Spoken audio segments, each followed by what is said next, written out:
In this guide, I'm going to show you how to favorite a comment sticker in TikTok. This is Aiden from JustBoz, and before we get into this guide, make sure to like the video and subscribe to the channel with all notifications on. It really does help with the channel, and it lets us know that you want more content like this, so we greatly appreciate it. If at any point throughout this guide you did have any questions, just ask them down in the comment section below, and we can help you out further. I'm going to be doing my best to reply to every single comment down there. Begin by opening up TikTok, and you need to go ahead and select any video from the homepage. Go to the comment section and find whatever stick you want to go ahead and save or favorite.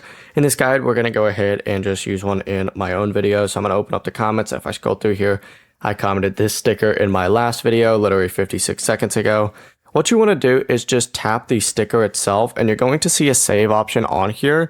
As soon as you go ahead and do that, you could just tap the stickers button near the comment box, open up your save stickers section, and the sticker that you just selected will then appear there, ready to use in future comments. The process is that simple. Before you do leave, make sure to like the video and subscribe to the channel with all notifications on. It really does help with the channel, and it lets us know that you want more content like this. We'd greatly appreciate it. And if at any point throughout this guide you did have any questions, just ask them down in the comment section below, and we can help you out further. I'm going to be doing my best to reply to every single comment down there. Peace.